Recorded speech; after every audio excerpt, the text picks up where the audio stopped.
Iran Israel চলমান যুদ্ধে আমরা মুসলিমরা কোন পক্ষ নিব? কেননা ইরানি মুসলিমদের আকীদা ও আমাদের আকীদার মধ্যে ব্যাপক পার্থক্য রয়েছে। দেখুন, একটা কমন নীতি আমাদের প্রত্যেকেরই জানা থাকা দরকার। সেটা হলো, একজন মুসলমান তিনি সবসময় মাজলুমের পক্ষ অবলম্বন করবেন। যখন দুটি বিবাদমান পক্ষের মধ্যে একটা মাজলুম আর একটা জালেম হবে, তখন সেই ঘটনায় মুসলমানরা সবসময় জুলুমের বিরুদ্ধে অবস্থান নেবে। এটা হলো কমন নীতি।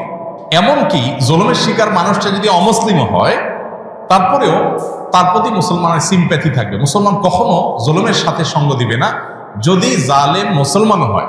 অতএব আপনার সাথে কোনো মাজলুমের যদি আকীদাগত মতপার্থক্য থাকেও, সেই মতপার্থক্য আপন জায়গায় থাকবে, সেটাকে আপনি রাখবেন, এবং বিরোধিতার জায়গাটাও আপন জায়গায় থাকবে। কিন্তু এত সত্ত্বেও যদি সে জুলুমের শিকার হয়, তাহলে আপনি জুলুমের বিরুদ্ধে অবস্থান নিবেন। অন্তত সার্বিকভাবে, সামগ্রিকভাবে আপনি সেটার বিরুদ্ধে অবস্থান নিতে না পারলেও মানসিকভাবে হলেও তার বিরুদ্ধে আপনাকে অবস্থান নিতে হবে। এটা হলো মৌলিক নীতিমালা। মুসলমান কখনো জালেমের পক্ষে যেতে পারে না, মাজলুমের পক্ষ মুসলমান সবসময় নিবে। এক্ষেত্রে সূরা রোমের যে ঘটনা, সেটা আমাদের জন্য একটা বিশেষ নির্দেশনা হতে পারে। সূরা রোমের শুরুতেই আল্লাহ তাআলা যে বলেছেন আলিফ লাম মিম গুলিবাতির রোম, এখানে আমরা দেখেছি যে রোমানদের সাথে, তখন পারস্যের অগ্নি প্রযুক্তের সাথে যে যুদ্ধ হয়েছে, সেই যুদ্ধে মক্কার মুশরিকরা পারস্যদের আর মক্কার মুসলমানেরা সাহাবা একরাম তারা রোমানদের সমর্থন করেছেন। কেন?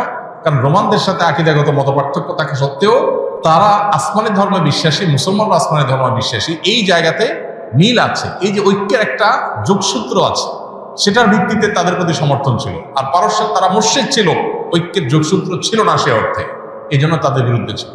অতএব আজও আমরা ওই মূলনীতি মাথায় রেখে অনেক আহলে কেবলা, অনেক আপনার মুসলিম আছেন যারা হয়তো বিভ্রান্ত, যারা হয়তো বিদাতে লিপ্ত, কেউ কেউ হয়তো শিরকে বা ইসলামের গণ্ডি থেকেও খারেজ, বা বাহ্যিক দৃষ্টিকোণ থেকে আদম সময়তে মুসলমান মানুষ মনে করে পরিস্থিতি বিবেচনা, বিশেষ করে তারা যখন জুলুমের শিকার হবে, তখন জালিমের পতন চাওয়া বা তাদের চাইতে আরো বেশি জুলুম যারা করছে তাদের পতন চাওয়া বা তাদের ব্যাপারে আপনার যথাযথ অবস্থান গ্রহণ করা, এটা মুসলমানের, একজন দায়িত্বশীল মুসলমানের কর্তব্য।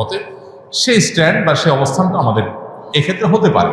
এছাড়া এটা তো ঠিক যে সিরিয়া যুদ্ধে ইরাকে বহু সুন্নিকে তারা হত্যা করেছে, নির্মমভাবে হাজার হাজার লক্ষ লক্ষ সুন্নিকে তারা হত্যা করেছে।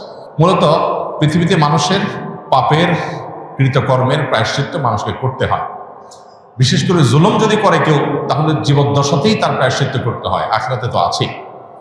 এই জন্য জুলুম থেকে আমরা সবসময় নিজেদেরকে বাঁচিয়ে রাখবো, কোনো যুক্তিতেই আমরা জুলুম করব না। এমনকি যুদ্ধক্ষেত্রেও নবী সাল্লাল্লাহু আলাইহি ওয়াসাল্লাম আমাদেরকে জুলুম করার পারমিশন দেন নাই।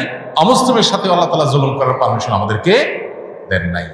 অতএব যেই জুলুম আল্লাহ নিজের জন্য হারাম করেছেন, হাদিসে কুদসিতে আল্লাহ বলেছেন, ইন্নী হারামতু যুলমা আলা নাফসি, হে আমার বান্দারা, তোমরা জেনে রাখো আমি নিজের প্রতি নিজ জুলুমকে হারাম করে রেখেছি। ফালা তাযালামু, অতএব তোমরা একে অন্যের প্রতি জুলুম করিও না। এটা আল্লাহর কথা, হাদিসে কুদসি তিনি বলেছেন। সো জুলুম থেকে আমরা হাজার মাইল দূরে থাকবো, আমার দ্বারা যেন কারোর প্রতি অবিচার না হয়। কারণ জুলুমের পক্ষে যারা থাকবে তাদের পতন অনিবার্য, আজ হোক আর দুদিন